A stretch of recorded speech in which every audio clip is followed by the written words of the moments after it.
Well,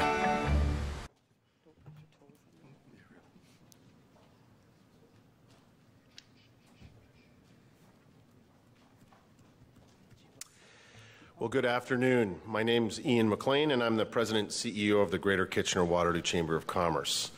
I want to welcome you all and thank you all for taking the time out of your busy schedule to be here today for this candidate forum, and a special welcome to our viewing audience on Rogers Cable 20. I want to welcome you to Rim Park and thank our hosts for this afternoon, the City of Waterloo, and appreciate their participation in having us here today. The Greater Kitchener-Waterloo Chamber of Commerce takes its role very seriously as a community partner and advocate for both businesses and the needs of our broader community. We work closely with our policy committees at the Chamber, our community partners like the Immigration Partnership of Waterloo Region, the Chamber's Healthcare Recruitment Council, and our post-secondary institutions on issues important for economic prosperity, and specifically in compiling the questions for today's forum. We thank them for their participation. As a Chamber, we work with the MPPs that our community elects.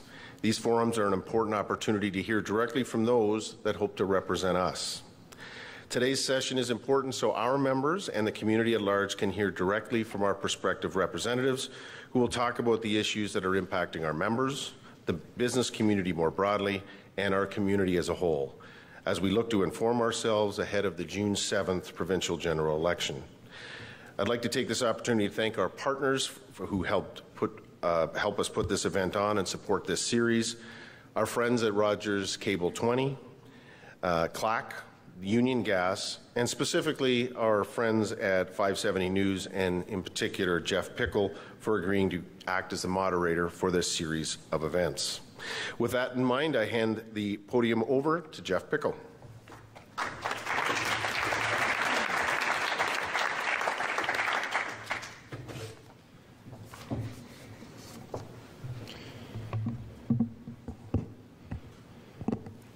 Thank you, Ian, and the Greater KW Chamber of Commerce. Good afternoon, ladies and gentlemen. And once again, thank you for attending here. Everyone, welcome to Rim Park in Waterloo, and a special welcome to everyone watching on Rogers Waterloo Region Cable 20.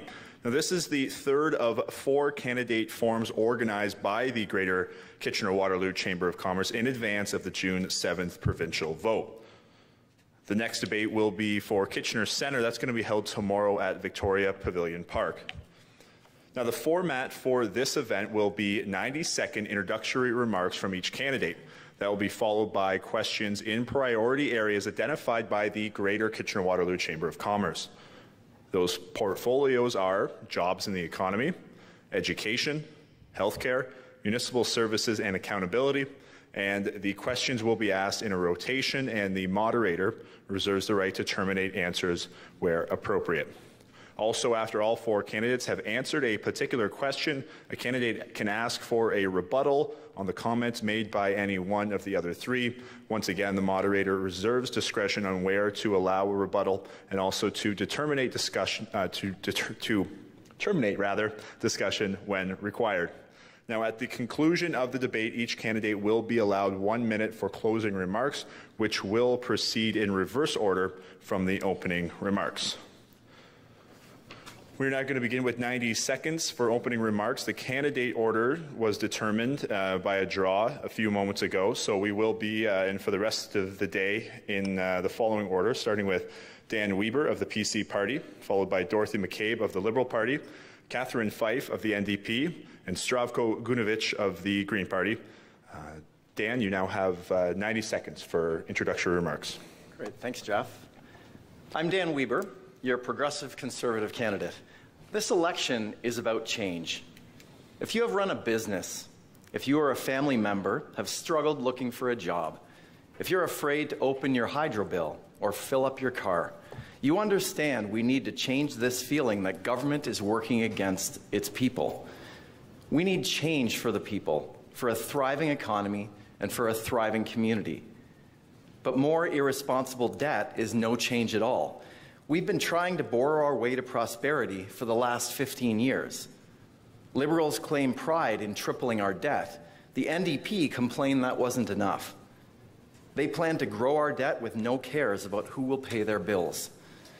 The PC plan will lower your taxes, reduce the cost of hydro, and remove the barriers that you encounter with government bureaucracy and red tape.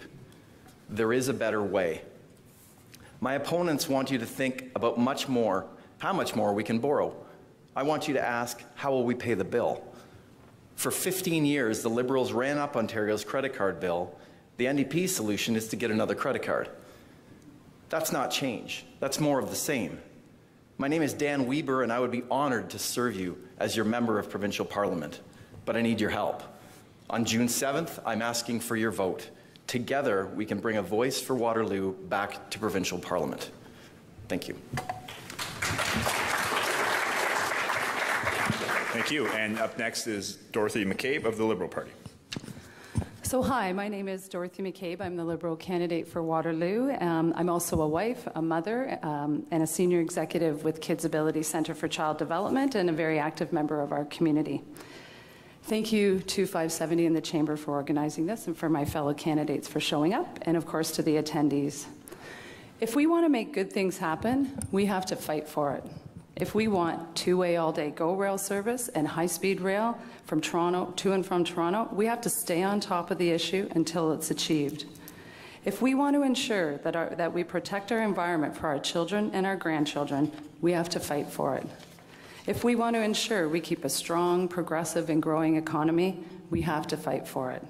It's community issues like this that are worth fighting for that have seen me tackle professional challenges when working with former Mayor Carl Zaire and City Council and former MPP John Malloy, developing and leading issues of importance to our community. It's why for the past 2 years I've been working as a senior executive at Kids Ability, building community partnerships on behalf of children, youth with special needs and their family.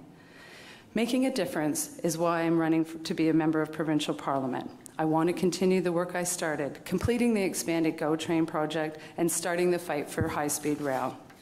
I also want to continue to be a champion for our community, fighting for our continued vitality and prosperity. I'm not running because I think everything's perfect. There's always more work to do. I started my journey fighting for members of our community long before this election, and I'll continue fighting for them long after this election is over. So thank you very much. Thank you. Now to Catherine Fife of the NDP. Well, good afternoon, everyone, and thank you very much for being here this afternoon. This is a very important election. And I also want to thank my fellow colleagues for being here as well. It takes a lot of courage to put your name on a ballot and to fight for what you believe in. And I think that we are all doing that in our own way. Many of you know me because I've been the member of Provincial Parliament representing Waterloo for almost the last 6 years. Prior to that, I served on the school board and was chair of the school board as well. I really feel strongly that this community has taught me and educated me about the way that they want to see their representative fight for the principles and values that they see as necessary at Queen's Park. And to that end, we developed a platform. The NDP developed a platform which makes up for 15 years of Liberals neglecting senior care, healthcare, education, and housing. And prior to what Mr. Weber has said, there are good jobs to be created by caring better for people in Waterloo and across this province. Our platform very clearly outlines that.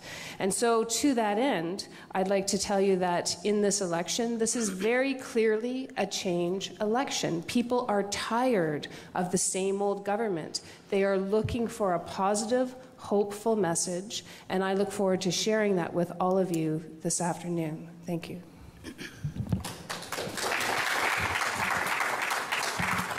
Thank you. And now on to Zdravko Gunjevic of the Green Party. Thanks. Hi, everyone. My name is Zdravko Gunjevic. Feel free to call me Z. That's what most people call me, so I go by that too. Thank you for being here, and thanks to people at home for watching as well. People-powered change. More than ever in this election, the people of Ontario want change. Time and again, we hear the status quo parties fail to solve the problems that we in our communities tell them that we have challenges with every day. They talk about being accountable to us, but they forget our shared desire as citizens and as people to build a vibrant province and a province that's equal for all of us.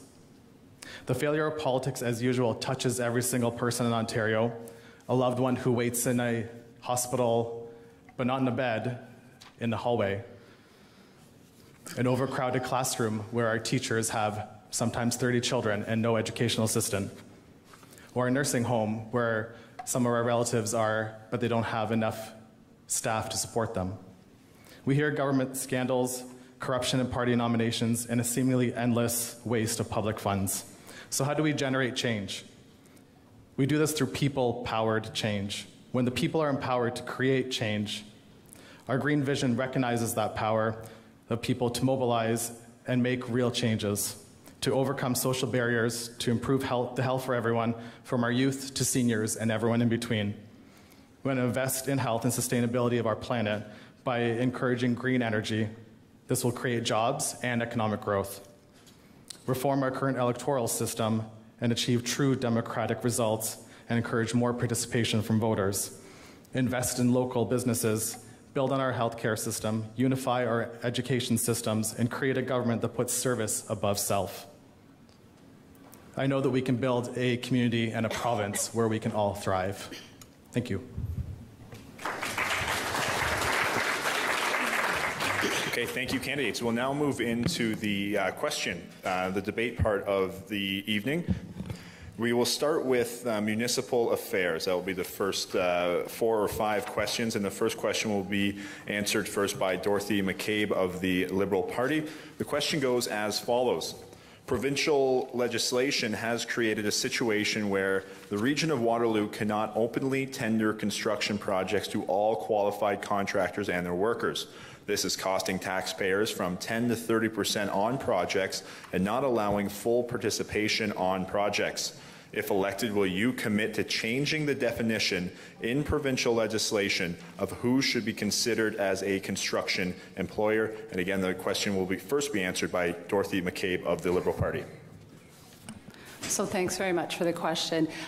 Yes, we've certainly heard quite a bit about fair and open tendering, and I understand. I used to work for a municipality. I was the chief of staff with Mayor Carles there, and worked with the members of City Council there, and we heard about it at the municipal level, but also at the regional level. So I can tell you, absolutely, I would be very interested in sitting down again with our local construction firms and talking through this issue, and of course with the Minister of Labour and other representatives at the city, at the province, to see about a way to continue the discussions on this. It is a challenge, and one certainly that I would be absolutely committed to working on.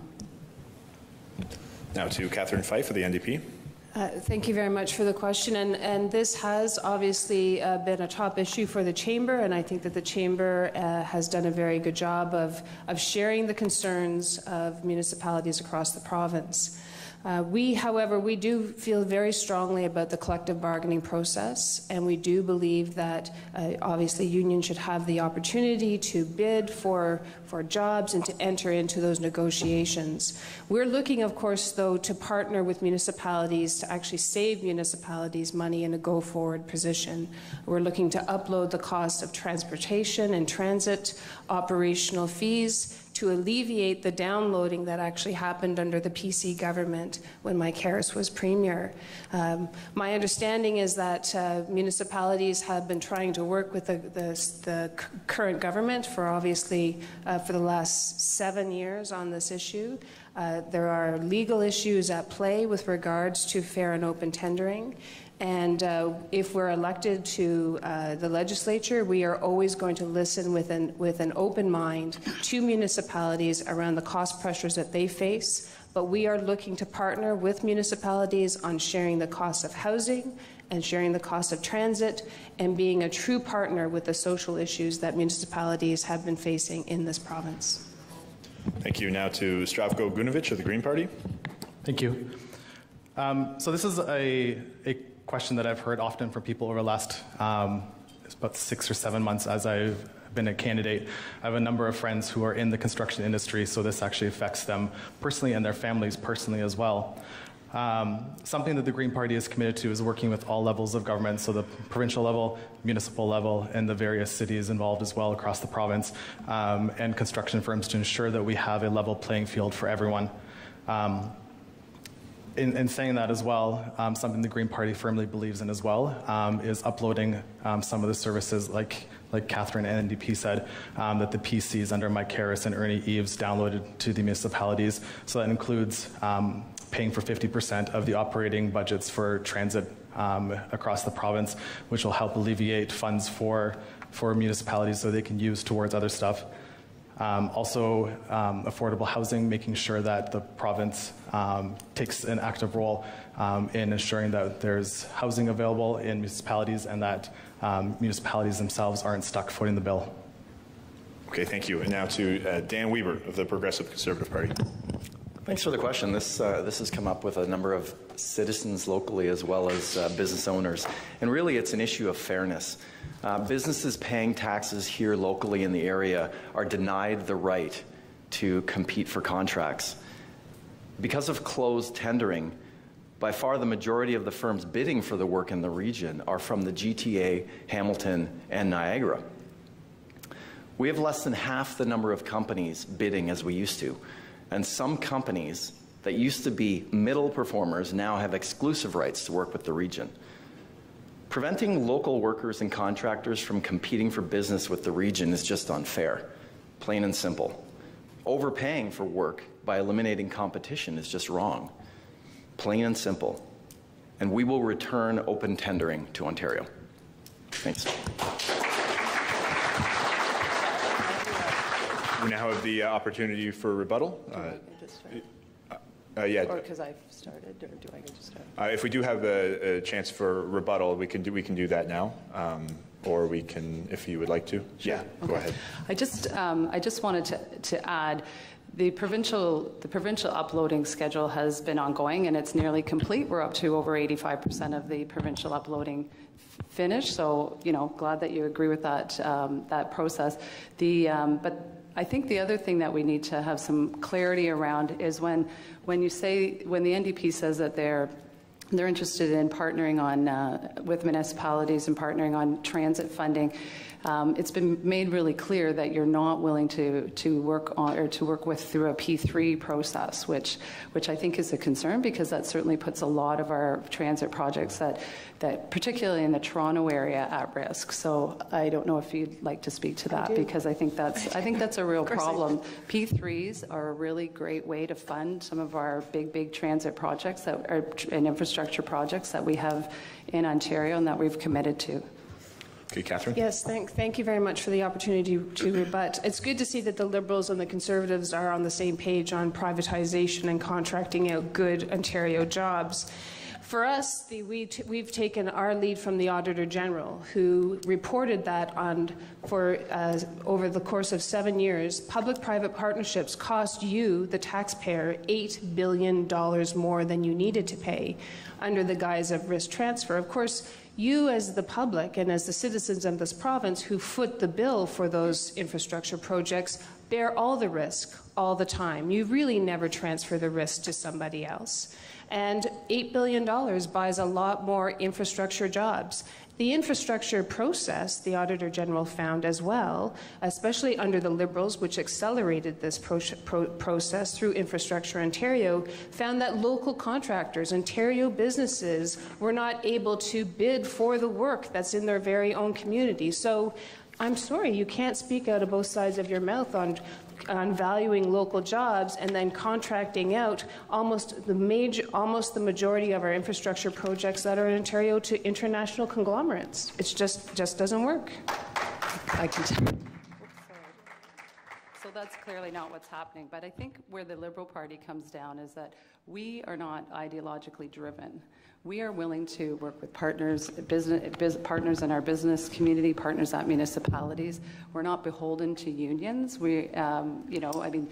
for the NDP to come out and in their platform say that they're never going to do things like, for instance, use back to work legislation, and they've been in negotiations with CN, and let me tell you, those are tough negotiations, and those are ongoing. And if CN isn't going to come to the table, the Premier said she's going to start that EA to build a bypass around it, because quite frankly, until those things are solved, I mean, that's key to getting this solved. There's been so much activity on this file, and I think we need to be clear and honest to say it is moving forward. CN is a big chunk of it. That extra 30 kilometers does need to be purchased, and we're working. The Premier's working hard on that, and we know how beneficial it is to the community. You can look up that business case. It's still online at the City of Kitchener, and it outlines the amount of commuter traffic, students, businesses that go back and forth every day.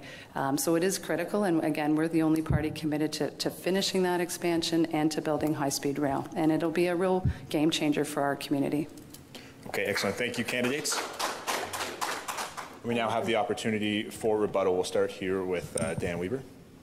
Okay, thanks, Jeff. And if there's any question about our party's commitment to this project, our leader specifically mentioned this region's needs when he announced our $5 billion transit program. So there's no question that this is a part of what we will achieve. Okay, thank you. And now to Catherine Fife. Thank you. And I think that past actions actually dictate how future governments would operate. I mean, and when the Premier, now Premier, was Minister of Transportation, she removed $4 billion out of the big move, which directly impacted the congestion in Toronto. So even if we can get in our cars and get to Toronto in a half-decent time, once you get to Toronto, you sit there. So that's the reality. So, and it's disingenuous for the Liberal candidate to say that it's not in our platform. I have our platform here. It's in the platform. There's a motion that I brought to the floor of the legislature. The Liberals even had to vote for it and acknowledge that the long-term infrastructure plan did not reflect the investment that was needed for the 30-kilometer freight bypass, which is holding up which is impacting the speed of which that train operates at. I mean, and think about it. In 2014, then Glenn Murray, Minister of Transportation, said that we would have a bullet train by 2019, and we would have two-way all-day go every 15 minutes, and it would be electrified. Now that was said to CBC. It's a matter of public record. It is not the reality in 2018. What we need is a party that's actually going to make it happen. And this community will hold whoever gets elected to account to make sure that that does in fact happen. Mr. Zdravko.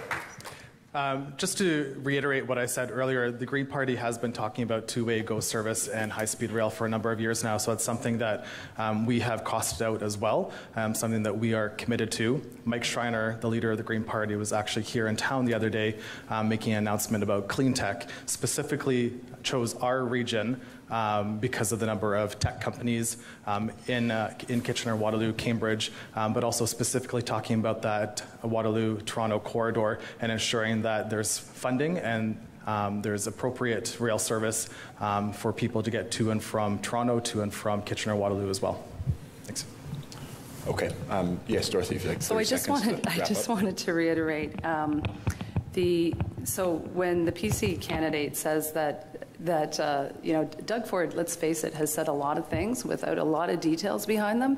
And when we and the Liberals to help you guys out a little bit, we costed out your platform to date, and it's come up somewhere between announcements and things like that. It's tough to follow them all, but we've come out with somewhere in the neighborhood of $40 billion worth of announcements or promises or what have you. I mean, there's again no platform there. So for you to say $5 billion in transit, I mean, the high-speed rail alone will cost somewhere in the neighborhood of $11 billion, and that has been put in the 10-year capital forecast. So $5 billion is not going to buy you the kind of transit. So if that's the commitment for the entire province, then we're going to be looking at cuts to the services that we have. I mean, that's the reality. Okay. Well, the Collinet report said high-speed rail would actually cost $21 billion. And then they talked about the economic impact to Ontario, and it came out at $20 billion. And this is why we're focused on the environmental assessment for high-speed rail first, to make sure that it is the right technology for Ontario and that we move forward with the right projects. Okay. We're going to have to cut it off there to keep things moving. Trust me, there's a lot of ground to cover still, so we'll have plenty of time. The third question will first be answered by the Green Party candidate Zdravko Gunjevic. That question is as follows: does your party support a basic income program for Ontario? If not, what reforms would you propose to the current Ontario Disability Supports Program and Ontario Works? Again, to Zdravko. So quick answer is yes, we 100% support a basic income guarantee. This is something that the Green Party has been advocating for well over a decade. We firmly believe that caring for those in need should be how we are defined as a society. It's been proven, a basic income guarantee, to help people in need. It's been proven to help lift people out of poverty. There was an example in Thunder Bay, a woman who's participating in the basic income pilot currently. She's able to put healthy food on her table for the first time. She's able to buy clothes for her children in a long time. She's able to put herself into school starting this fall. Basic income is proven to help. It's proven to work. That's something that the Green Party is 100% committed to implementing immediately as well. It's costed into our platform as well. We know that there is money in the budget to do this.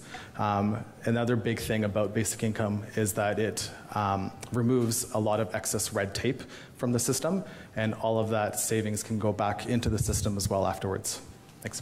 Thank you. Now to Dan Weber of the Progressive Conservative Party. Great, thanks for the question. And our focus really is on the economy and making sure the economy is strong. We all know people that have been laid off from a job through no fault of their own and not able to get a job. Well, we need to make sure that we have a strong economy.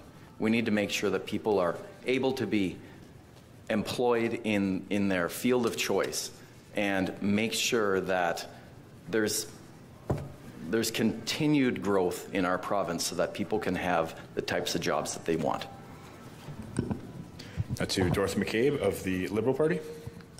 So thanks for the question. And you know, Zdravko and I and Catherine have been at a number of debates together, and every time when we're asked about this, they each acknowledge that the basic income pilot was a great idea. So that's, I think we're all in agreement on that, and I'm really excited about what's been happening with that and the research that's coming back and the stories that people are telling about how it's changing their lives, from single moms who you know, are better able to put food on the table for their kids, to people, you know, to people with disabilities who are able to, you know, enjoy some more autonomy in their life, and people who, you know, to your I don't know if it's a point, Dan, but about building our economy is really strong, but the fact of the matter is there are some people who quite simply aren't able to work. So job creation is great, but you have to, I'm a little surprised to hear you say, and certainly with my kids' ability hat on, I mean, there's people with, there's people who are in need of this type of a program, and I think it's a bit disrespectful for you to just kind of cut them out of the conversation. So we are really pleased. The province started a poverty reduction strategy many years ago. Included in that strategy was things like full-day kindergarten. We're rolling that into universal daycare. We've steadily increased the the Ontario Works and Ontario Disability Support Program rates, increased the amount of the earnings exemption, and of course have started the basic income pilot. And again, we're really proud of the results that are coming back already and excited to see where that could lead, because I think there's great possibility in that to really give people an assist in our communities. To Catherine Fife. Thank you. And, you know, the guaranteed income debate at Queen's Park was really interesting. You could see that there was this inherent bias against people who sort of live on the margins, and primarily that criticism came from the PC party at the time. Now, the pilot project, I think, had some issues. We raised issues with the implementation of that pilot project and the levels of income that were set. Because if you are looking to remove people from a state of poverty, then you should aim for above the poverty line. And we also saw like the corresponding factors which actually impact poverty, of course, is housing. And, you know, as I mentioned in my opening comments, there are really good jobs to be created by building affordable housing. We have in our platform a historic dedicated promise of 25,000 affordable housing units, including, as Dorothy had mentioned, around supportive housing. Because I have to tell you, as the MPP for the last 6 years, there are many people who are aging in their homes, and they are the primary caregivers of their adult children who have disabilities, and there is no place for them to go unless they give up their children to the state. And that is an unconscionable decision to have to make. So we support the Guaranteed Income pilot project. We are going to look at how it, the challenges around that implementation, because one in Toronto is very different than one in Thunder Bay, or as I had argued, Kitchener would have also been a very good place to roll that out. Okay, thank you. We now have the opportunity for rebuttal.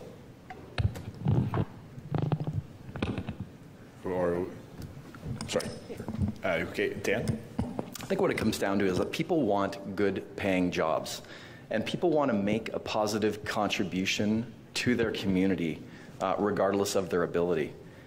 So we are going to work on strengthening the economy and work with organizations to create jobs. Dan, we already have in this region 5% unemployment. We have a smoking hot, as Art Sinclair, I'm not sure where he is right now, Art Sinclair said, was quoted not too long ago saying, we have a smoking hot economy. We are creating good paying jobs. We are pretty much at full employment. The fact of the matter is there's people in our society who are more vulnerable, who need assistance. And again, I think it's disrespectful for you to just kind of pretend that they don't exist. I would also say that working with the region of Waterloo, the province has been a hand in glove working with the region of Waterloo with affordable housing initiatives and supportive housing initiatives, and we've built many new units, and we've avoided nearly 19,000 evictions that were prevented. I mean, there's almost 6,000 new affordable units that were repaired, and about 1,400 approximately that were created. You know, we finally have a federal government that has come to the table so that we could create a national housing strategy, which is key. So we finally have alignment with the federal government, the provincial government, and certainly our regional government, which have been leaders in the country in creating affordable and supportive housing, and that's great. And so we are absolutely 100% committed to affordable housing and supportive housing, and we'll continue to continue that commitment. Okay, and I will just mention, if the rebuttals are along the lines of affordable housing, that is the next question. Sure. So we can maybe just get to the next question, or would you? Yeah, next question's good. Okay. Oh, no. Yes, Zdravko, quick wrap up. I'm sorry, just one last quick comment. So I think we're kind of all in agreement up here that no matter which government or no matter which party gets to form government, we all want to work with different organizations to create the best paying jobs for the people in our community.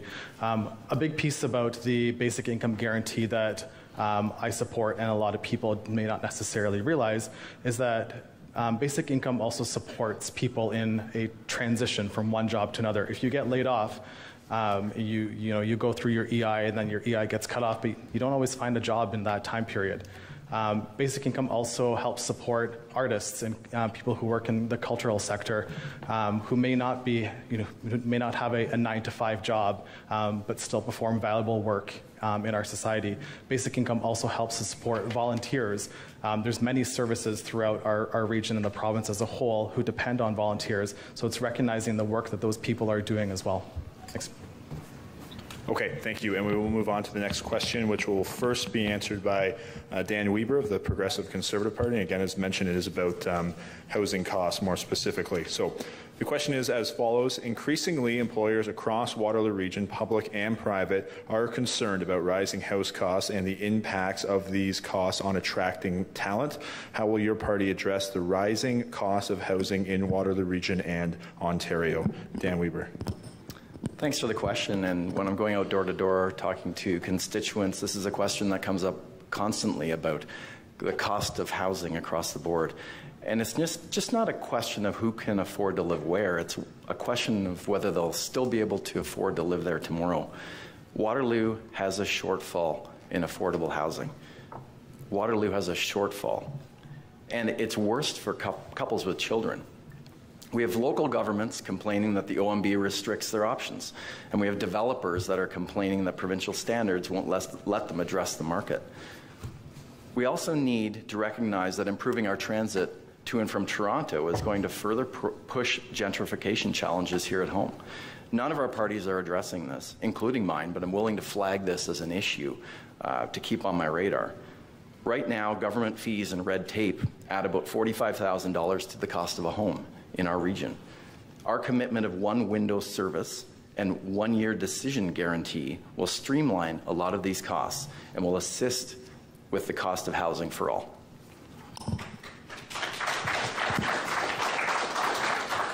Okay, Dorothy McCabe of the Liberal Party. So we recognize certainly that affordability of housing is an issue, and that's why the province introduced the Fair Housing Plan with 16 measures to make buying and renting more affordable and fair. And one of the things that it does is provide protection from sudden dramatic rent increases and to enable more people to stay in their homes. We've also established a standard lease, so that it takes some of that guesswork out of leasing and renting. And you can already see that the Fair Housing Plan is working because housing prices have stabilized and it is becoming more affordable. The other thing, of course, that we've done is introduced inclusionary zoning for municipalities, and that's a really great tool for them too, because for too long there was finger pointing between, you know, what's the provincial government's responsibility around housing and affordable housing versus the municipality. So the government in late 2017 introduced Inclusionary Zoning Act. There was some challenges with it, so after some more consultations, it was brought back in, I think, about March, and so that has been in place now for municipalities to take advantage of. And I know the housing community is really pleased with that measure, and certainly, like I said before, on the affordable housing side of things, we are absolutely committed to continuing to work with the region of Waterloo and the city to continue the historic investment of like over $5 billion that we've put into affordable housing. Okay, to Catherine Fife of the NDP. Thank you. And as I mentioned, I mean, housing is an anchor to any economy. And you know, it's shocking to hear some of the statements that have been made by the Liberal candidate, because there are currently more people on a wait list for affordable housing in Ontario than there are in affordable housing, because they have not kept pace with the need of building affordable housing. In addition, we are losing the current housing stock that past governments have built, because the provincial government has not kept pace with the maintenance of that stock. And so it really is a fiscally irresponsible plan to build affordable housing and not make sure that the maintenance of that housing is upkept. In Toronto right now, I have to tell you, 112 units are currently being closed because they are in complete disrepair. And there's no dignity whatsoever there for the people who've made those places their homes for some 30 years. So we did push the government to move forward with inclusionary zoning. Our previous member, Sherry DeNovo, brought 4 private members' bills to the Liberal government to say, listen, this is a creative solution. You build affordable housing into all new development. Why not incorporate all voices? Why not truly be inclusionary? We still have concerns with regards to the implementation of that. We have made a commitment around 1/3, 1/3, 1/3. We want to be a partner with municipalities in maintaining that housing stock. And it is interesting, of course, to hear the PC candidate talk about his concern around gentrification.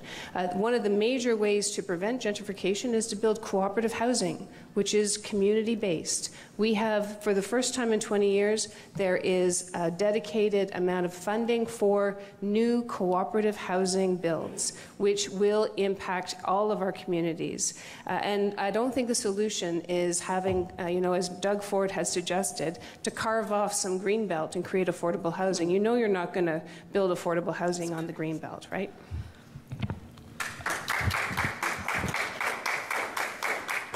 To Zdravko Gunjevic of the Green Party. So the dream of owning a home, particularly for younger people, is getting further and further out of reach.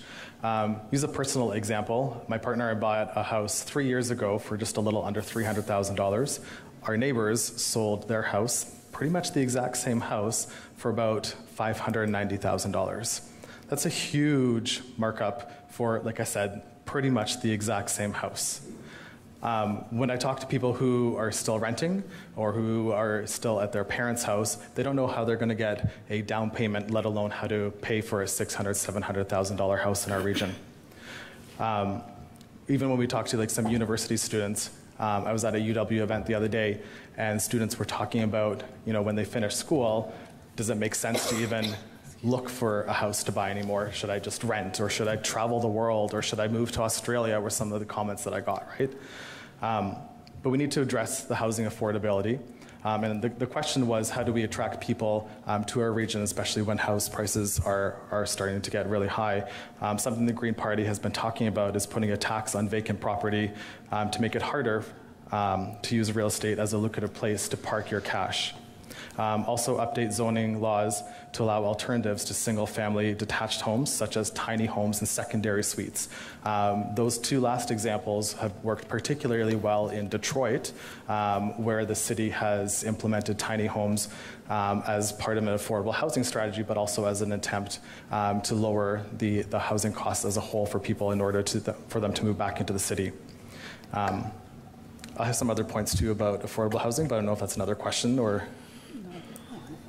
Well, you've been about a minute and a half, so we'll give you another, if you want to, 45 seconds to wrap up. So the Green Party also supports inclusionary zoning, but we want to change that to a 1 in 5. So that's a 20% ratio, and that's the global standard. So that's something about 500 US cities, the EU, plus a couple of cities or states in Australia have adopted as a global standard for affordable housing units, and create more affordable, safe rental housing options by working with municipalities to modernize bylaws that are currently prohibit the establishment of some of the affordable housing units. Okay, thank you. And now on to Dan Weber of the Progressive Conservative Party. Oh, he already did. And you already had your turn. Perfect. Okay, at least someone's paying attention. But do we do rebuttals? Yes, we do have the opportunity to have a rebuttal. Dorothy, would you like to? Well, he was mentioned first, so I don't know. Okay. It's okay, yeah. Age before beauty, right, Dan? Thank you. You're welcome. I wasn't sure if you could catch that one. So, as I said before, we absolutely have a long-standing and historic commitment to affordable housing and social housing, and we do also have a commitment to funding more co-op housing. And I also wanted to note that the province has a commitment to end chronic homelessness by 2025 across the province. And of course, in Waterloo region, we know we always like to beat.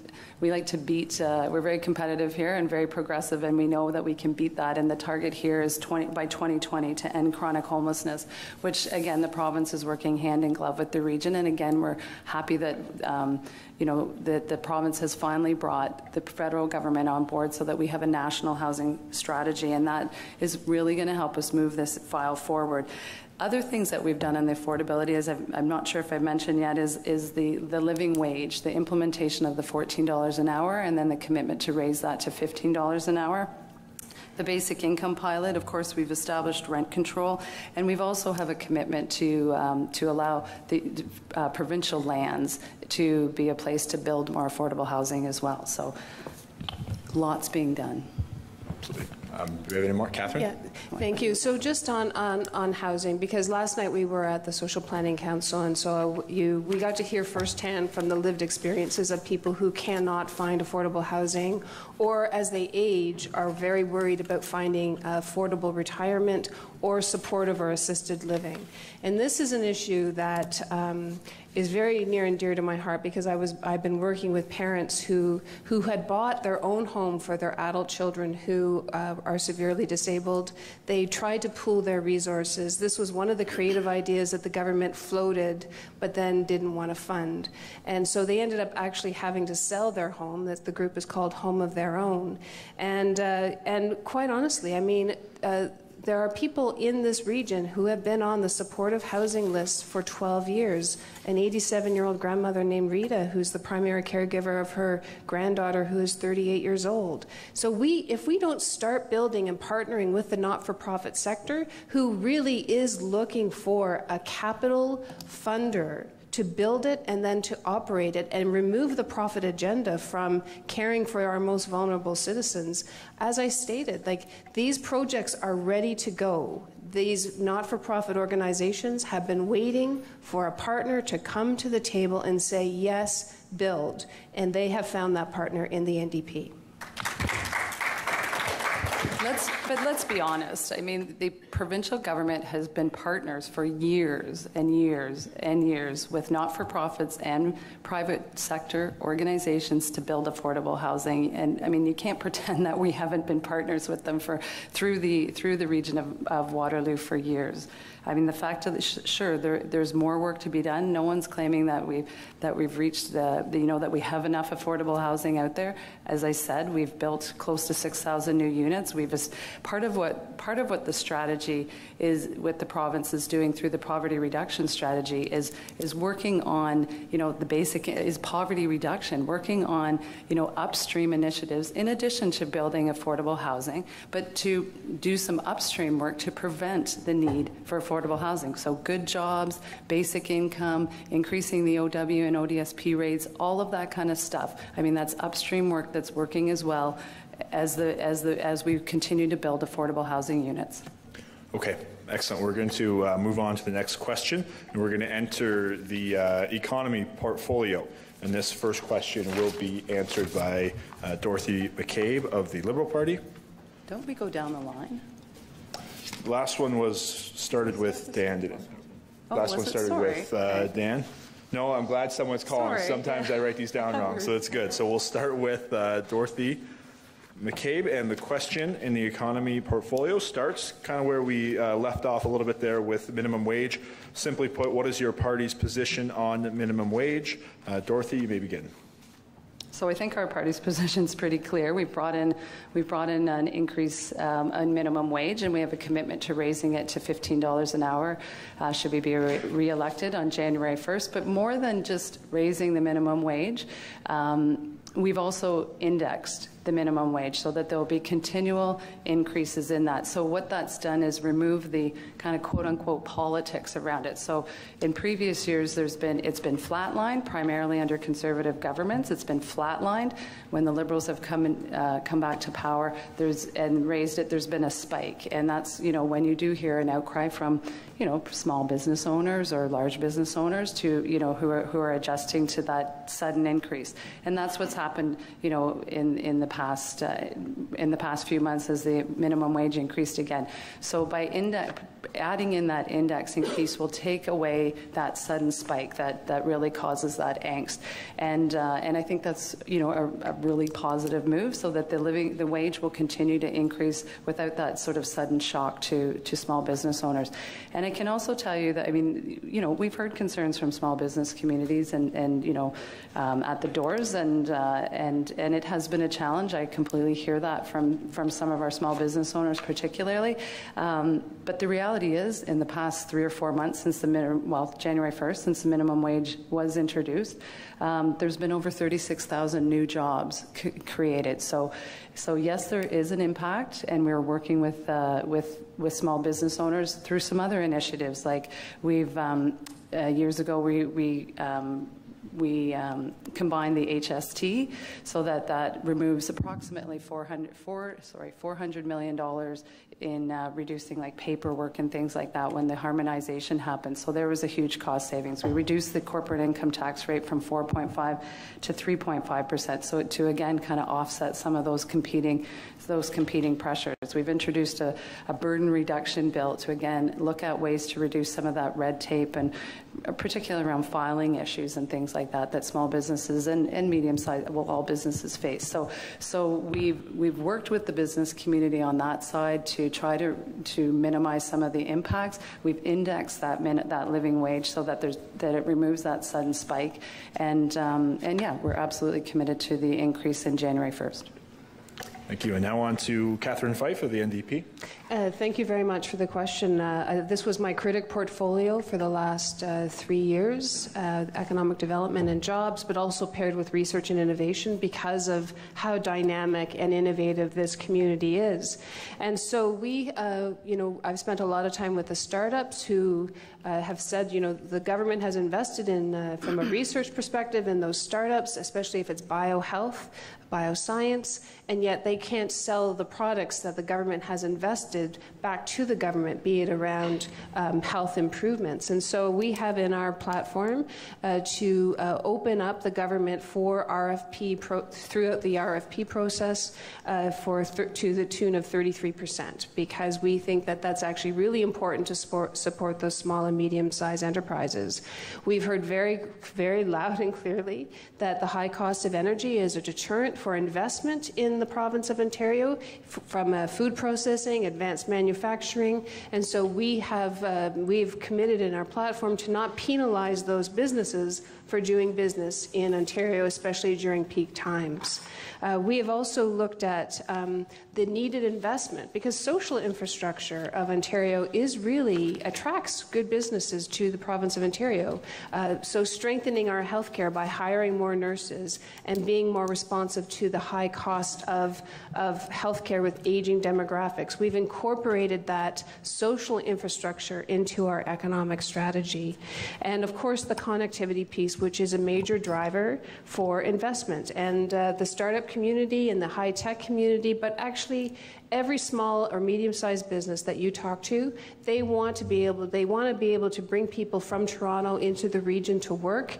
There are currently 2,000 unfilled tech jobs right now in the region of Waterloo, and the distance between Toronto and the region actually is a deterrent to actually hire and also to retain those employees. So the connectivity piece, the energy piece, the social infrastructure, we see it all as connected, and I think that will actually strengthen those small and medium-sized businesses who, let's face it, are the major job creators in Ontario. Thank you. Now to Zdravko Gunjevic of the Green Party. Oh, I feel like I'm going to break this mic. So we know that there's about 400,000 small and local businesses throughout Ontario that employ a little over 3 million people, which makes up about 70% of the jobs in the private sector. And there's also an additional 1 million people that are employed by local nonprofits as well. This is a huge group of people and a huge sector of our economy. During the last recession, it was small and local businesses that kept us afloat. The Green Party 100% supports an increase to $15 for the minimum wage, and actually moving the province towards a living wage instead, recognizing that it's much more expensive to live and work in downtown Toronto than it is in Kenora or Thunder Bay, for example. But we also want to do this with a balanced approach. So the Green Party has been advocating for quite some time now an increase to the exemption level for the employer health tax. My note is covered up here, which will provide immediate cash flow savings to businesses. I know some of the folks up here talk about a corporate tax cut. Tax cuts are all fine and dandy. However, the exemption for the employer health tax, like I said, will provide cash flow immediately. Small businesses don't have to wait a year in order to get those savings. So yeah, I'll leave that at that, actually. Okay, now to Dan Weber of the PC Party. Thanks, Jeff. The change in labor legislation is certainly a topic that comes up quite a bit. And when out talking to constituents, I've heard countless examples of businesses that have been forced to reduce costs due to this new legislation. Friends and neighbors have incurred reductions in hours or lost one of their part-time jobs. And this is especially true with young people. The current government has raised taxes on small business, driven up costs through their cap-and-trade carbon tax, raised health taxes, allowed hydro rates to grow out of control. The dramatic minimum wage increase is just one more measure that makes Ontario an expensive place to do business. We'll tackle the problem by ending income tax for Ontarians that earn minimum wage, saving them over $800 each. Thanks. So do I get to And now we have the opportunity for rebuttal. So, Dan, you know that I mean, the CBC journalist, I think Mike Crawley, figured out in about 5 minutes that what you just said is going to cost low-income earners more than just giving them the $1 raise to $15. So if you guys are sticking with that, that's great, but it's pretty flawed. So I thought the question originally was specifically about minimum wage, but certainly just to answer a few of the points about economics. I mean, the fact of the matter is that Ontario has, as Art has said a couple times, a smoking hot economy. We have created over 1 million jobs since the recession of 2008, and we have an economy, particularly in Waterloo region, that is really humming, and it's on track to grow again by about another 2%. So I think that's amazing. And to your point about the cap and trade, it's cap and trade. It's not a carbon tax. The two things are different. So, you know, the cap and trade is not driving up the cost of business. The cap and trade is charging polluters. Is charging polluters for the pollution they create and putting that money primarily back to municipalities or transit projects to reduce our environmental footprint. So it's not a carbon tax, okay? It's a cap and trade system. And there's already lots of indications, reports from Sarah Birch from CG, a research report recently that shows how it's working. So just to go back to our economy, one of the strongest economies in the G7, one of the lowest unemployment rates in our history in Ontario for the past 20 years. We are committed to working in partnership with business and government. We believe it's a mutually beneficial relationship. We know we've been very concerned with talent attraction and retention, particularly in our region. That's why we have a really strong commitment to education, particularly post-secondary education. That's why we have a really solid, a reasonable corporate tax credit, you know, the social infrastructure like our publicly funded education, our publicly funded healthcare system and things like that to support and to work in partnership with our business community. Continued rebuttal, Catherine. Thank you. And so I think it's important to sort of give a different perspective than, you know, the sort of sunny ways that you're hearing about the economy, because the part-time precarious contract work is a reality for many Ontarians in this province, and that leaves them out of the opportunity to save. It leaves them out of the opportunity to have vacation. It leaves them out of the opportunity to have benefits like dental or pharmacare. And so we are looking to partner with the small and medium-sized businesses through our pharmacare and our dental care plan to ensure that every employee actually has the ability to stay healthy, because there's a good economic case to be made for people to not become chronically ill. And an interesting stat actually in Ontario is how women have not kept pace with trying to around the gender inequality and the pay gap between women and men. And that has not gotten any better in the province of Ontario, and that is a direct connector to the lack of progress on early learning and care and child care investment in Ontario. No progress whatsoever. I'm sorry, because 20% of parents in Ontario, they only have access to quality, affordable childcare. That needle has not moved in the last 20 years. So we see economic development as bringing everyone along, including women in our communities, by offering an affordable childcare strategy, by recognizing that childcare is a public investment, not only in our children, but in the ability and potential of women in our communities, and of course as an economic driver. Because remember, only 28% of women in Ontario work part-time because they can only find part-time care. So let's work together to actually address that gap in the economy. So it's not, oh, sorry. No, okay, yeah, we'll just... So it's not accurate to say nothing's been done in the childcare space. There's been over 100,000 new childcare spots created, and a commitment. I mean, that's why our government has, we've launched a gender pay equity committee. I'm thinking I may not have that title quite accurate.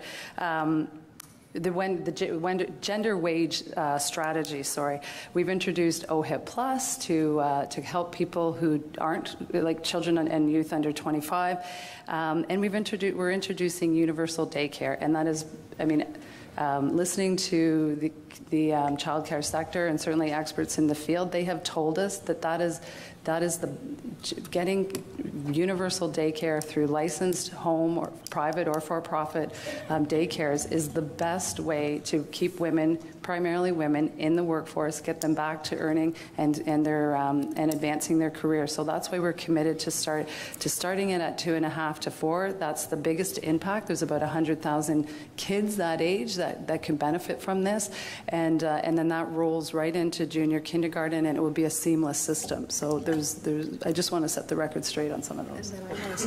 Okay, well, we are going to have to at some point move on. I believe Zdravko will allow you to wrap up about 30 seconds here, and then we will move on. Sure. I'll just say just really quick, just referencing what Dorothy said, I think this CBC article talked about if minimum wage earners got the $15 increase, it would be roughly a $1,200 average increase as opposed to the $800 tax savings that the PCs have said. But since this kind of turned into like a general economic discussion really quickly, I just wanted to mention that the Green Party firmly believes in 3 pillars: jobs, people, planet, recognizing that you can't have one without the other. You have to have healthy people in order to have jobs, and you have to have a healthy planet in order to have both of those, because there is no planet B. So the Green Party firmly believes in moving the province into a modern economy as well, a modern clean tech economy, and our region itself is specifically well positioned for that with the high number of tech companies already in the area. So I'll leave that at that because you're looking at the growth. Okay. Well, just on the childcare very quickly. Very quickly.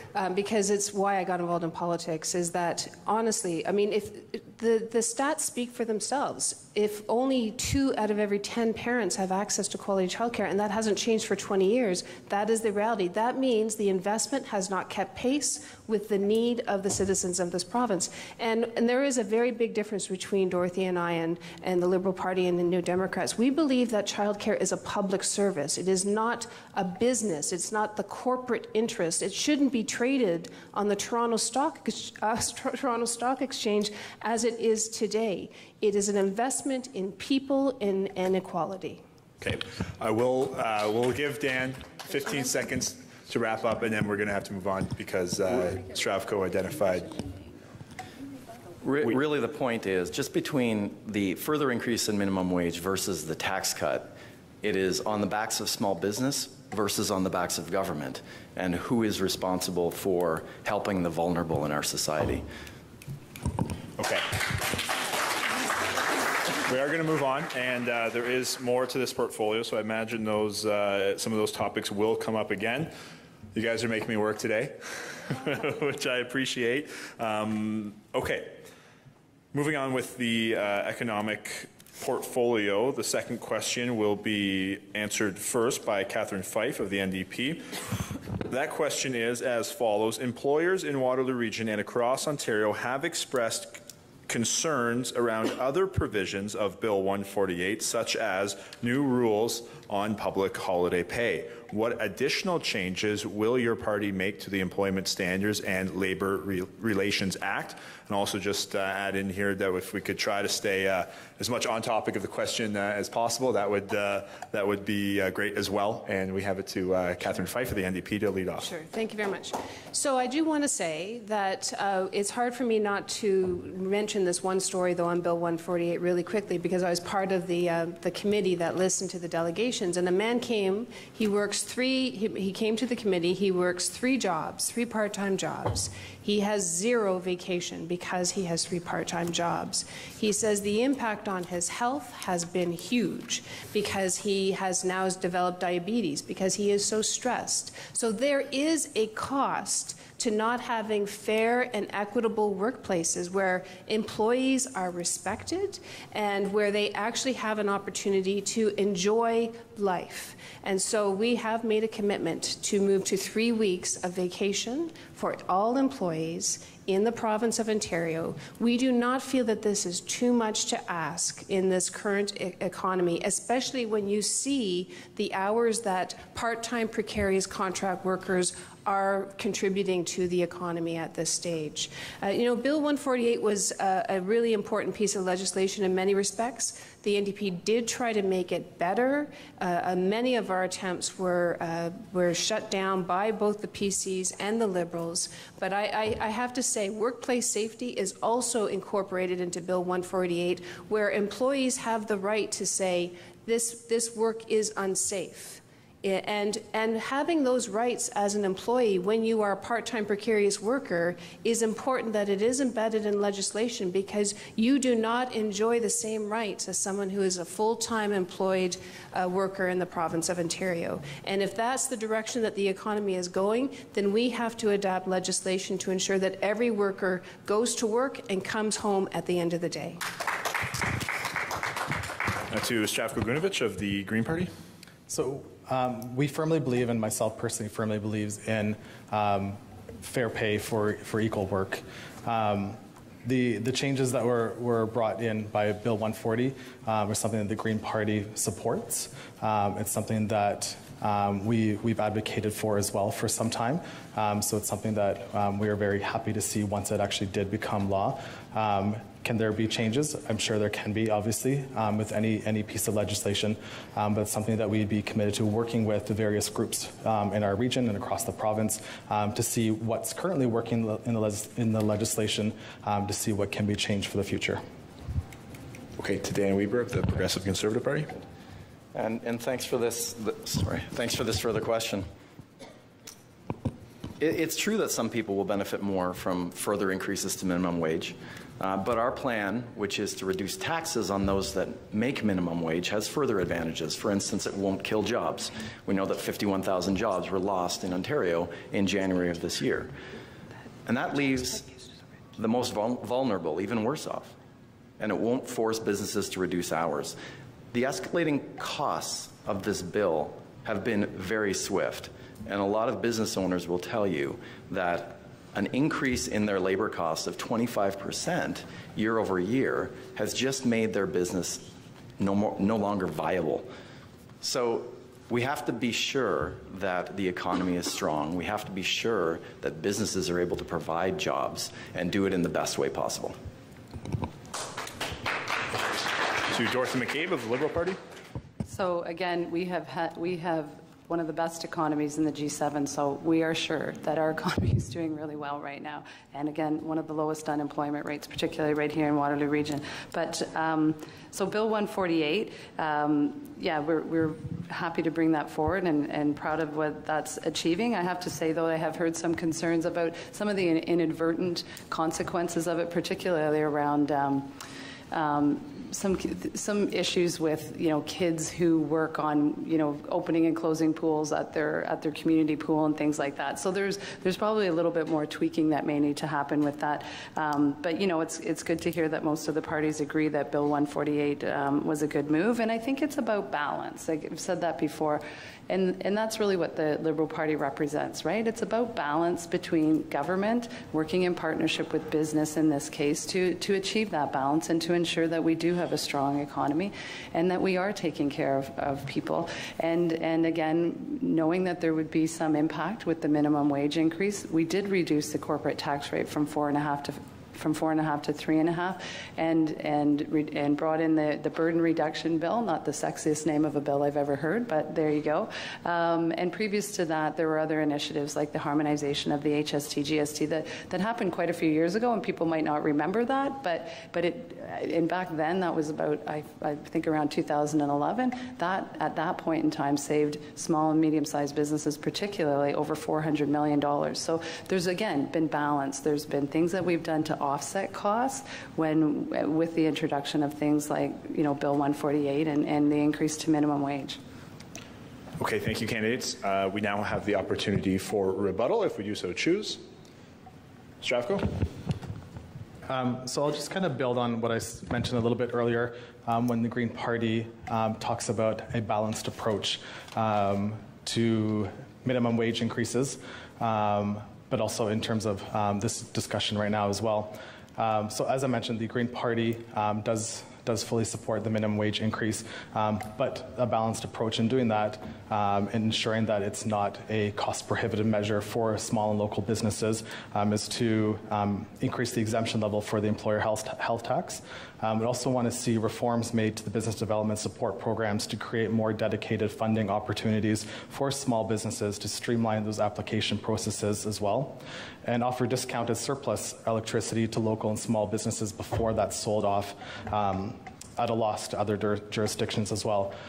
So again, yes, we do support a minimum wage increase, but doing so in a balanced way that doesn't negatively affect the small and local businesses that we know our communities and our region rely on as well. Okay. Candidates? Okay, thank you. Okay, we'll now move on to the next question, and this one will first be addressed by Zdravko Gunjevic of the Green Party. Analysts have now predicted deficits for the current fiscal year and 5 to 6 years in the future. What does your party propose to address ongoing budgetary deficits in Ontario? Zdravko Gunjevic of the Green Party. Thanks. So as I mentioned at the very beginning, the Green Party does have a costed platform that we have posted online for about the entire election period now.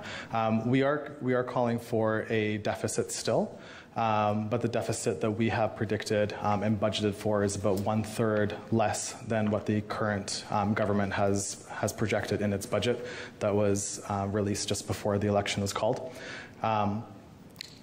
We have a plan to move back to balance within the first 3 years.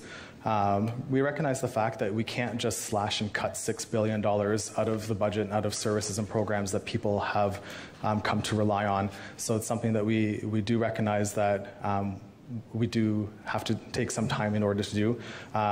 We are also redirecting some funding in order to build a clean tech economy, in order to improve transportation as well. So we talked already about the two-way all-day GO service and high-speed rail, for example.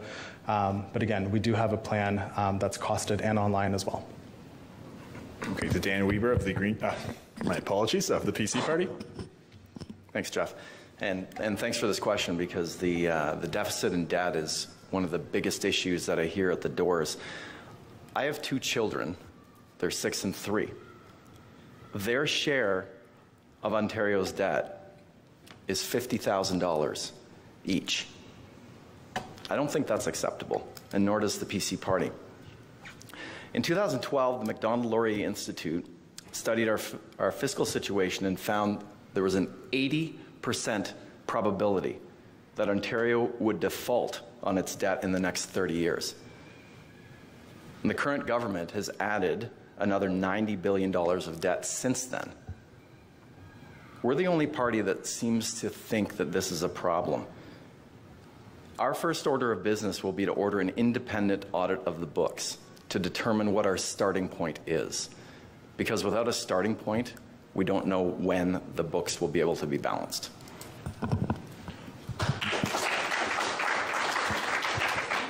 Dorothy McCabe of the Liberal Party. Yeah, I hardly know where to begin with that, so I'll start, and how about you guys finish, okay? So I don't take up all the time, but the debt and deficit issue, sorry, I'm not making light of it. Certainly the debt has, the government years ago, from the Mike Harris, Ernie Eves government, left us with a $150 billion debt. Yes, that's been added to, but it's been added to because of infrastructure that's been built, historic amounts of infrastructure. Schools, 5 new schools in Waterloo alone, new hospitals that have been built, 34 hospital expansions and repairs that are going on right now, transit. I mean, I could go on about where that money has gone into. It makes sense to build infrastructure when interest rates are low. So that is absolutely not wasteful spending. And when the PC Party, we've seen this movie, we've seen this already, when they talk about bringing in an Auditor General to go line by line, you know what that means? We're here talking about municipalities. That means downloading again to municipalities, and they have gone through that, and we have been working diligently to dig them out from underneath of that burden for the past number of years. And you know, the result from that downlining was higher property taxes to municipalities, and it's kind of typical to say you're going to make it someone else's problem. And you know, and it's also really rich to hear you say that you're gonna look at the debt and deficit when your leader has, again, we've very helpfully costed out a platform for you since you haven't taken the time to do it yourself. It's pegged somewhere in the neighborhood of $40 billion. I mean, I'll let you take it over from here, Catherine, because I just, you know, I'm a little astonished to hear this kind of rhetoric. Like, it's a fun line to say that, you know, everybody can find 4 cents on the dollar, but the reality is our justice system costs $5 billion. I mean, what are you gonna wipe that out? Or we have our entire public service costs $6 billion. Our education system's $29 billion. We've tried to follow the bouncing ball with Doug Ford and come up with about $40 billion. So, I'll stop there and let you pass it over to the rest of my colleagues. Thanks very much, Jeff. And there's no doubt that Ontario's debt, which stands at about $325 billion right now, it has been drastically increased in the last 15 years. But there was debt on the books. From, I want to be honest, all governments going back to 1990. I think the acceleration of the debt in Ontario really is a hot point for people because they see that the government of the day, the Liberals, made decisions that were in their best interest and not in the interest of the people of this province, and that's included, you know, that's all very well documented in the Auditor General reports for the last 10 years, the last decade, including overspending by $37 billion on the Green Energy Act because it was completely privatized, and those contracts were very rich for a lot of people that were very close to the government of the day. That said, I mean, whoever wins this government in June 7th is going to inherit a mess. We have to be straight with that. Now, the Auditor General has also, in those reports, made recommendations to the government of the day in how they can actually find true efficiencies, which are not cuts. It's about where you strategically invest. If it be in healthcare, it's in prevention. If it's in housing, so people can actually have that economic stability to find work. If it's in a dental care plan so that people aren't in chronic pain and going to the emergency room and to the tune of $38 million every year in our Ontario emergency rooms for dental care. And it's looking at the way we fund infrastructure through P3s. So we have a financial accountability officer at Queen's Park who has reviewed various policies of the government of the day, which is the Liberals, and has made recommendations as well. Listen, I mean, there is a culture right now at Queen's Park that needs to be interrupted. And we see that very clearly in our platform by investing strategically in childcare, in housing, in long-term care. There are 34,000 people on a long-term care list in the province of Ontario, 3,000 right here in Waterloo region. And so our hospital has seniors in hospital beds at $1,500 a day instead of living their lives with some dignity and integrity in a long-term care home, which creates jobs by building that infrastructure and by creating jobs to care better for those people, those seniors in those homes. So we see, our estimates have been cautious, but we do see a balance around job creation and then acting on some of the AG's reports where we're not giving contracts to companies to do road maintenance that don't do the work, for instance. There are solutions to this issue, but it is going to take a lot of discipline when you get in there. We are now open up to rebuttals, and we'll begin with Dan. Thanks, Jeff. Well, they say it's impossible, but the Auditor General herself actually said within 1 year that over $1 billion of waste could be saved without a single layoff. So if you want examples of waste, we all know them. Over $1 billion of the gas plants, $2 billion on smart meters, $8 billion on e-health projects, triple the number of senior managers at the Ministry of Health. We know where the money has gone. It hasn't just gone to infrastructure. The increase in our debt has gone from $140 or $150 billion to almost $350 billion. And that's far more than just infrastructure.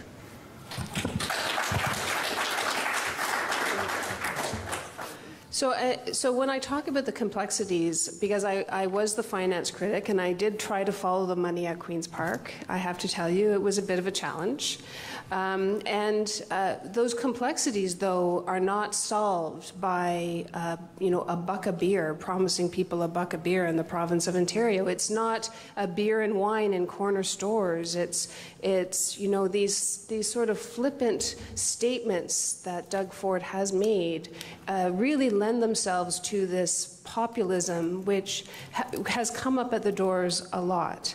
And, they did release their platform, I believe it was today, it might have been late last night. The costing is not transparent. The costing is not accurate, and it's not reflective of the $148 billion provincial budget that is currently on the books. And so that is the challenge. And I will say that we did put out a platform and it was fully costed, and we actually owned a mistake that we made. We put $700 million in one year and $700 million in another, and we put it under reserve when we should have regarded it as revenue. And we owned that mistake. And we accepted it. We said, listen, this happened. It's still a lower deficit than the Liberals currently have on the books. But you can't go in there and start slashing and cutting, because I know for a fact that people are hurting in our communities, and that is not the solution to slash and cut. Zdravko? We know that there are a number of ways that the province can raise funds without cutting, without finding efficiencies, aka cuts, and downloading services back down to municipalities and cities. Some of those include following recommendations made by various reports the government has commissioned over the last number of years. We also know that we can save roughly $1 billion a year by closing the Pickering nuclear plant at the end of its life this August.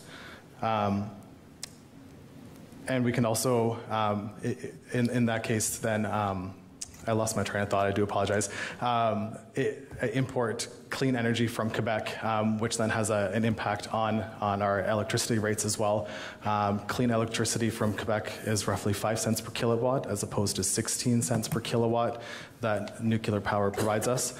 So that provides a direct savings back down to you and us as well. Okay, we're gonna be able to keep going with rebuttals here. Oh, I just wanted to say that, for a party that took, Andrea Horvath said in the debates on, I think, Sunday night that it took them 2 years to draft their budget. That's a pretty big mess. So, I know you said you're on the finance critic, but a $1.4 billion miss that wasn't identified until it was released and we took a look at it. That's a big miss after 2 years of work on it. Just quickly, listen, we are not taking any financial advice from Kathleen Wynne and the Liberal Party of Ontario. Your spending promises far outstrip anything we have on the table. $325 billion, Dorothy. No, it's okay. Just, no one can hear if both are talking, so it's best if no one talks, maybe. But no. Okay, we are going to move on to the next question. We do have some other portfolios to get to, and we are running a little low on time. So we'll now go to education portfolio.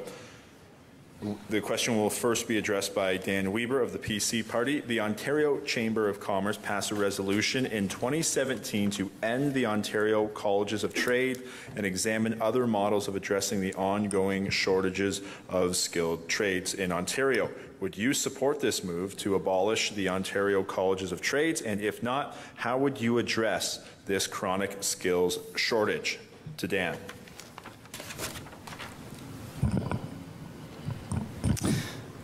We certainly know there is a chronic shortage of skilled trades, and we need to address it, because there's a lot of businesses out there in our economy that just can't get the skilled labor that they need, and it's causing significant challenges to their business process. So there's a number of different ways that we can go forward to address it, and I look forward to addressing them as we go. To Dorothy McCabe of the Liberal Party. Thanks very much. So skilled trades obviously is a critical issue, and particularly with the amount of construction and infrastructure that's being built across the province of Ontario. I mean, it's highlighted more and more why we need those positions. I think we can be really proud of the government's record on this and opening up more apprenticeship opportunities, particularly for women in skilled trades, which I think is just a tremendous opportunity, particularly, you know, for someone like myself who has a couple of young daughters, right? And we encourage them to look at all kinds of potential career opportunities. And the program that we've supported through Conestoga College of Women in Skilled Trades, I think, has been an excellent investment. And the amount of apprenticeships, the amount of apprenticeships that have been created across the province has been unprecedented. Oh, sorry, the P's are bad. Has been unprecedented over the past few years. Thanks very much, Jeff. This is actually part of our economic development strategy as well, because the shortage, we've known the shortage for skilled trade workers has been coming for a long time because the education system sort of stopped investing and stopped streaming kids who have great talent as pipe fitters, as sheet metal, plumbers and electricians, and these are the kind of jobs that we need to build the very infrastructure that we've all called for.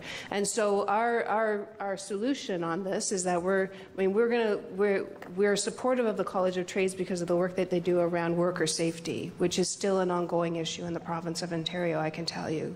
But we are looking to increase the opportunities in the public education system so students find their strengths. My own son actually is training to be an electrician. He loves it. He wants to get an apprenticeship, but those opportunities are not very apparent, and they're very difficult to get. And so in our platform, we have $57 million allocated to address the streamlining of apprenticeships so that we can actually build Ontario the way that we actually need to do. And I have toured like many facilities, like I've toured the CLAC facility, the training facility there, and the knowledge, the hunger for that knowledge is really inspirational, but I think that we have to make sure that the doors open for people to gain their apprenticeship and to earn their ticket in their respective trade.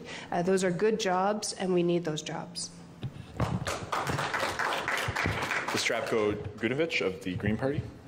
So skilled trades is something that runs very deep in my family. My dad has been a framer for longer than I've been alive. My brother-in-law and his entire family are also in a trade of some sort as well.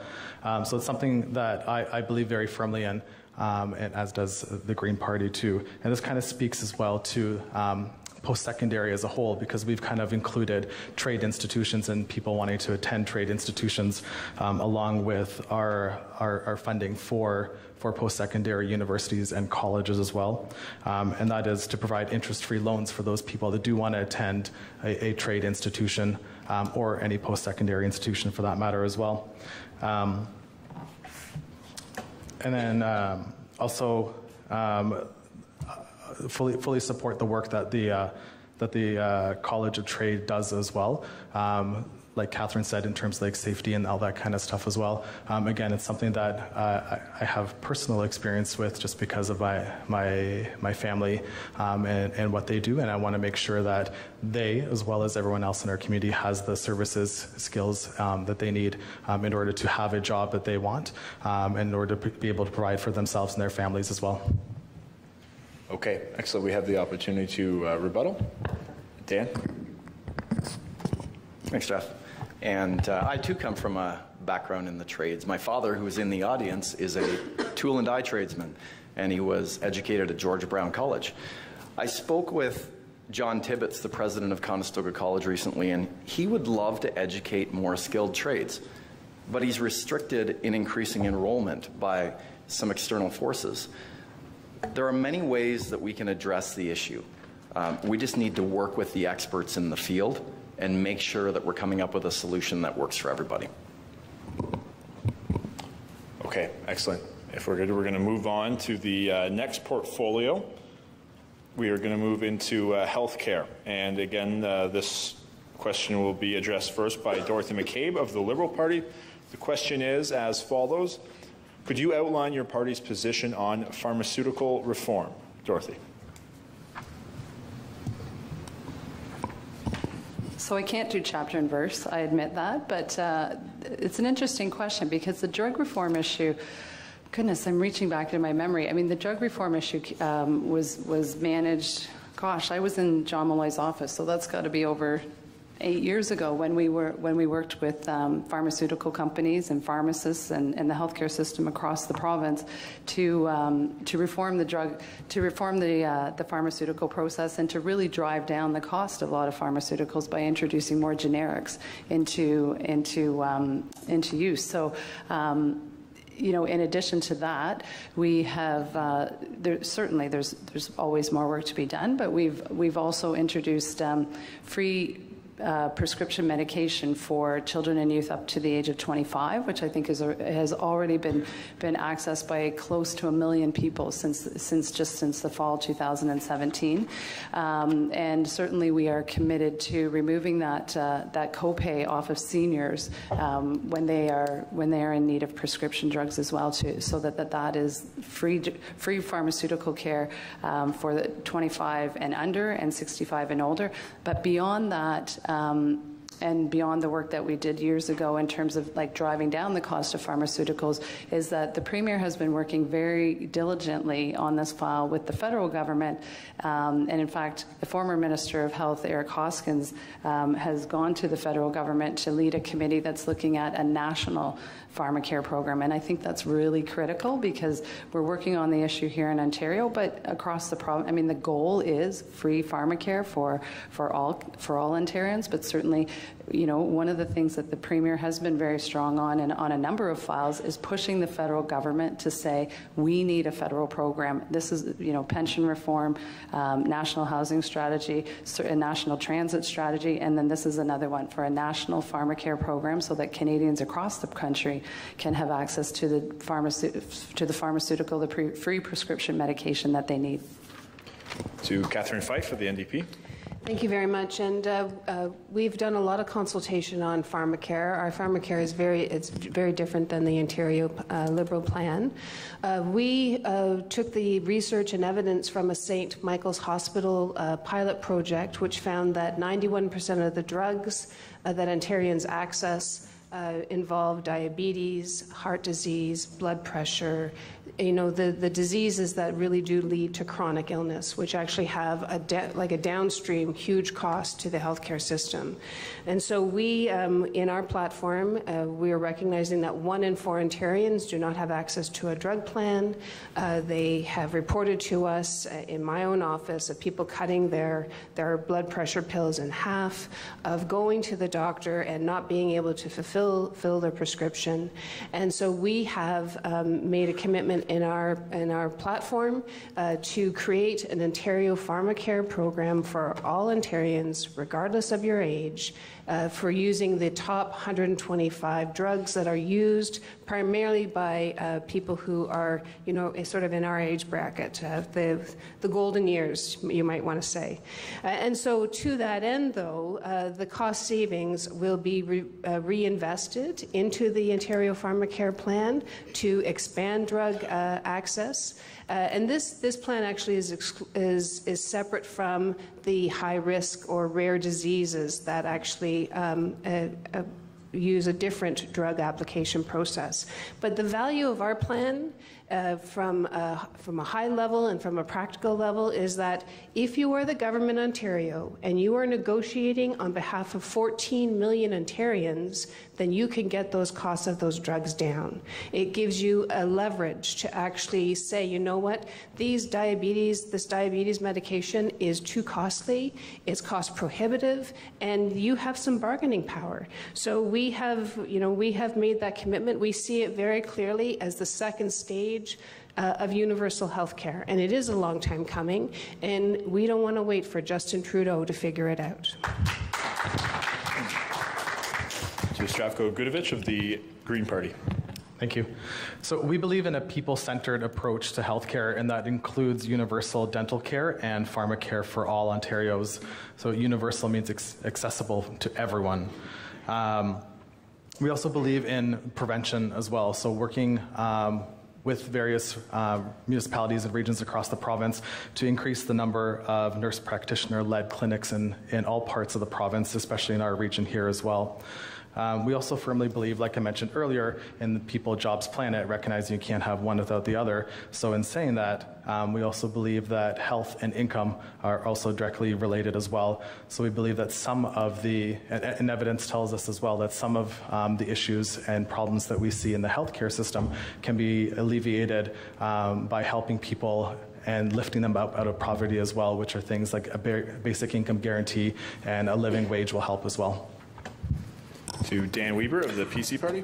Thanks, Jeff, for the question. This also comes up quite often in conversations with many people because the cost of prescription drugs are skyrocketing in our province, and Ontarians no longer enjoy the type of coverage through their work that they used to have.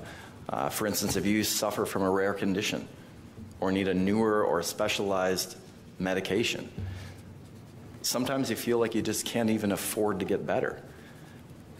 What the PC government will do is move forward with OHIP Plus for children under 25, in addition to our commitments to opening 30,000 new long-term care beds and our historic investments in mental health. Our plan is to reduce taxes to put money back in your pocket to help you pay for the things that you need.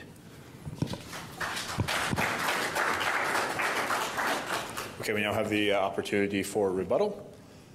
If not, we will move on to the next question, still in the healthcare portfolio. The Ontario Chamber of Commerce has identified mental health supports in the workplace as a priority issue. What specifically does your party propose for workplace mental health? And this question will first be addressed by Catherine Fife of the NDP. Thank you very much, Jeff. And this is an issue that's very close to my heart because when I was a school board trustee and president of the Ontario Public School Boards, there was a recognition that academic well-being was very much connected to mental well-being and the well-being of students. And so we, in 2010, just for context, there was a committee that traveled across the province of Ontario. It was an all-party committee and we traveled from the east to the west, north to the south, and we made recommendations. So these are parliamentarians who made a recommendation to the Liberal government at the time, and they said the mental health system is complex, it is difficult to navigate, the resources are not there in the community, and then they gave a number of 29, I believe it was 29 recommendations. One of their recommendations was to create one Ministry of Health, because right now the funding for mental health goes across 11 different ministries. So there's 11 different bureaucracies, there's 11 different administrators, there's 11 different ministries that are trying to figure out best practices. So what we have made a commitment to is to create one Ministry of Health that doesn't have to compete with the healthcare file, which is half of the $148 billion provincial budget. And I can tell you that knocking on doors, regardless of your income, regardless of your culture, regardless of your neighborhood, this is an issue that resonates across every community. And if you even if you have a lot of money, you still can't access mental health resources. So to the question, obviously there is a cost to not accessing or not providing mental health resources in the community, a lost productivity, a lost quality of life. And so our commitment is to fund 4,000 new mental health workers in partnership with the not-for-profit agencies that already exist. So Shalom and Kitchener Downtown Health Center and Horizon, these are agencies who've had their operating budgets frozen for many years, and they are ready to expand. They have best practices already ongoing. We don't need to reinvent the wheel. We need to resource those agencies so that they can move people off of the wait lists and into counseling. And our plan also makes a commitment, particularly for children, that children should not wait more than 30 days for mental health care. 12,000 children are on the wait list right now in Ontario. They wait between 18 months and 12 months. And that's a window of an opportunity that we lose by not addressing early intervention on mental health. And so, you know, the stigma, we've addressed the stigma, we've addressed the culture of mental health, but we have to put resources in the communities so that people can access help. And that is firmly committed in our platform. To Zdravko Gunjevic of the Green Party. So like Catherine just mentioned, there's roughly 12,000 children on a wait list waiting to get mental health services, waiting far too long. There's many adults that are admitted to a hospital, discharged, and then admitted again. As many as 1 in 5 people experience some form of mental health problem in their lifetime in Ontario, but 5 of 6 of those don't seek any help or can't find the help that they actually need. Our plan will invest $4.1 billion over 4 years. That's an additional $2 billion over and above the projected increases in the last government budget of 2018, specifically into mental health services as a first step into making mental health part of an expanded OHIP+. The Greens will also create a new umbrella organization called Mental Health and Addictions Ontario to consolidate and prioritize mental health and addictions programs and services across the province. There are a number of ways that we can pay for this additional $2.1 billion if we just follow a government-issued report from a couple years ago, the Drummond report, to improve collections, reduce tax avoidance, and implement cost recovery on additional services as well. To Dan Weber of the PC. Yeah, and thanks for the question. Mental health is certainly top of mind for many people today, so I'm glad we're taking the time to talk about this. And I'm not going to criticize the government on this piece. They haven't done enough, but certainly nobody has. We need to acknowledge that we're still just beginning to scratch the surface and realizing the importance of mental health. So here's the truth. As we make it more acceptable for people to discuss mental health issues or feelings of suicide, we're going to need to be ready for more uncomfortable conversations, but more opportunities to literally save lives. We need to make our entire community, from doctors to teachers, from coaches to clergy, dons and cab drivers, ready for these challenges. The PC government will take mental health as seriously as any other form of health. We will begin by investing $1.9 billion in mental health, addictions, and housing supports, which becomes $3.8 billion once matched by the federal government. This will build community capacity to reduce pressures on hospitals and reduce wait times for care. Mental health is not a private challenge.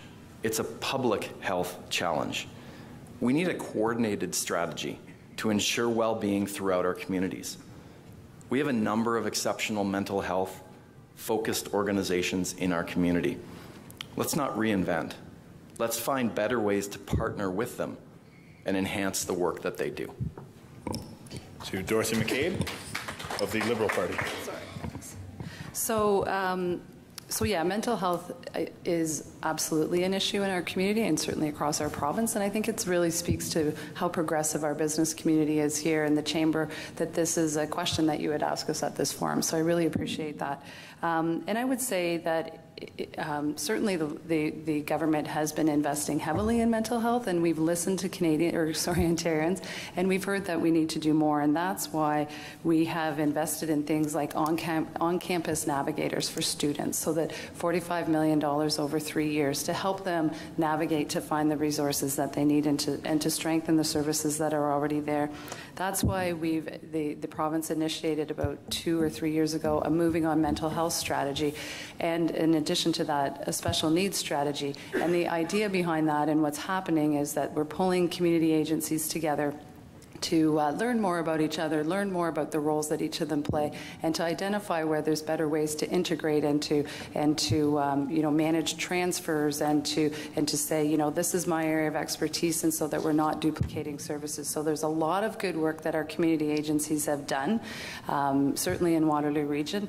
And another example of that is Wellbeing Waterloo Region. I mean, that is active work that's going on right now over the past 2 years, led by the Backbone organization, the region of Waterloo, and one of the goals, and it's driving towards a collective impact for our community, which to bring the resources of individuals, stakeholders, community agencies, the LIN, the police, any kind of stakeholder you can think of, bring them together to the table and say, how can we address these issues, and that we get everyone's minds working and moving on that. And I can tell you that mental health and affordable housing and belonging were the three top issues. So we're really committed to working with them on that.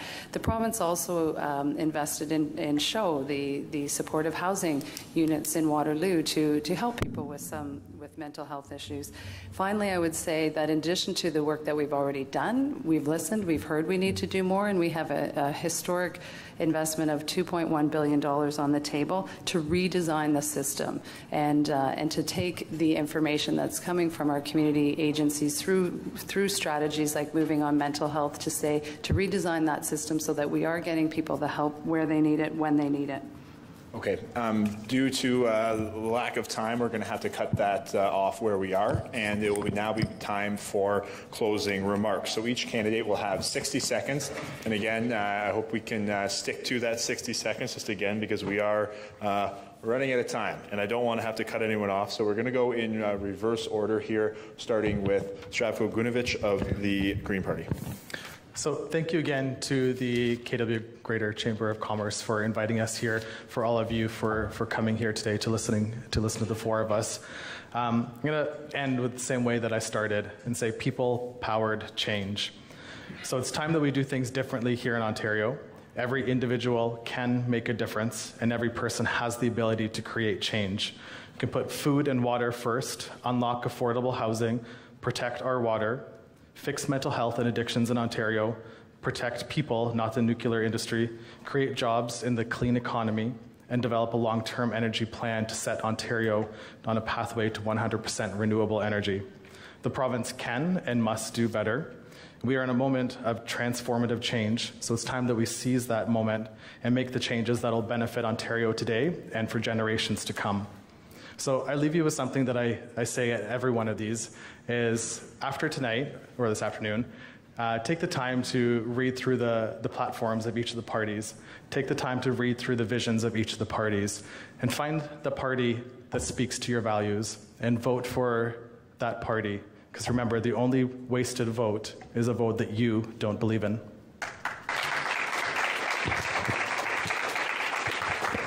Thank you. Now to Catherine Fife of the NDP. Thank you very much. So this was fun. I mean, it's good to have an active debate. It's an important part of our democracy, and we're fortunate to be able to do this. I really feel that Ontario really is at a tipping point, and I'm thinking particularly of an elderly man I've been advocating for. His name is Don Dayton. He's been married for 65 years. His wife is up at University Gates, and they can't live their last years together because there has never been a plan in place for people who are aging.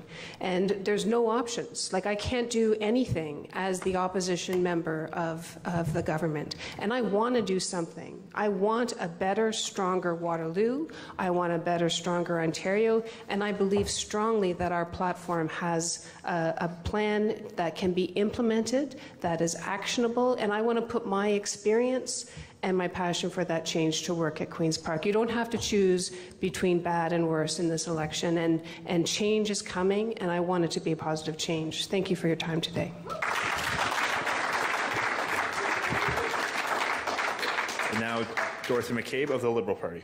So thanks, Jeff, and thanks again for all of you for attending. I think this has been a really wonderful opportunity and good moderating there, Jeff. I appreciate your efforts. So this election is about progressive policies or regressive populism. It's about parties that are ideologically driven versus the Ontario Liberal Party. The Liberal plan takes the fairest, most practical path, while the NDP are about the purest, most ideological solutions.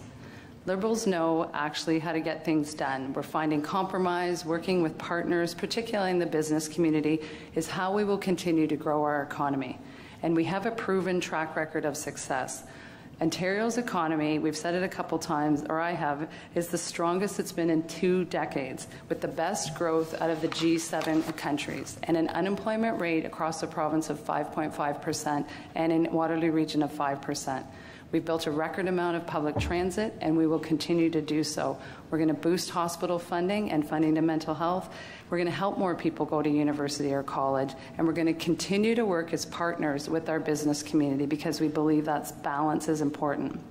So our party's platform is online, it's comprehensive, it's fully and correctly costed, so I invite you to take a look at it.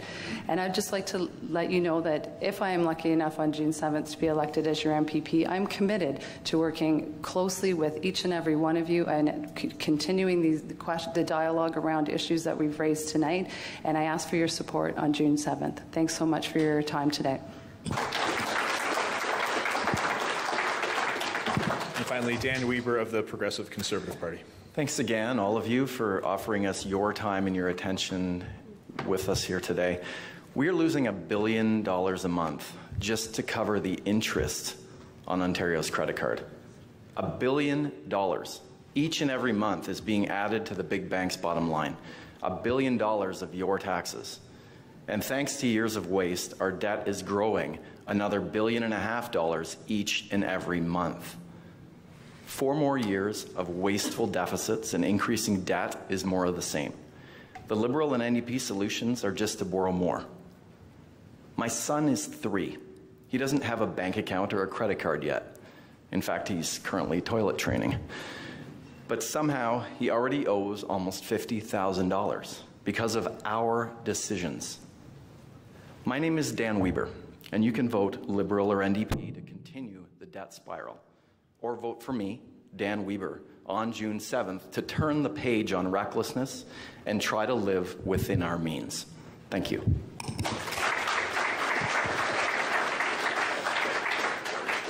Okay, thank you, candidates. On behalf of the Chamber, Rogers, and 570 News, I would like to thank all the candidates once again for taking the time out of their extremely busy schedules. It was a intelligent, spirited, and respectful debate. So thank you very much for doing that, even though you did make me work a little bit harder than in some of the other ones, but I do appreciate that as well. I would also like to thank Rim Park for hosting us, and of course for everyone in the community in attendance and everyone watching at home on Rogers TV. If you are a resident of the Waterloo riding, the election day is rapidly approaching, so please be sure you are aware of a voting location. The Chamber and Rogers hope this forum has provided some relevant perspectives on issues of your concern. Once again, thank you for attending and have a great evening.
You do need painting. Those wacky improv artists are back. Oh my God, no! Theater on the Edge on Rogers TV. more flavor in your life? Then subscribe to 3 delicious networks and gain exclusive access to the entertainment that you crave. Wow for me. Don't miss Food Network's Hot Food Competition.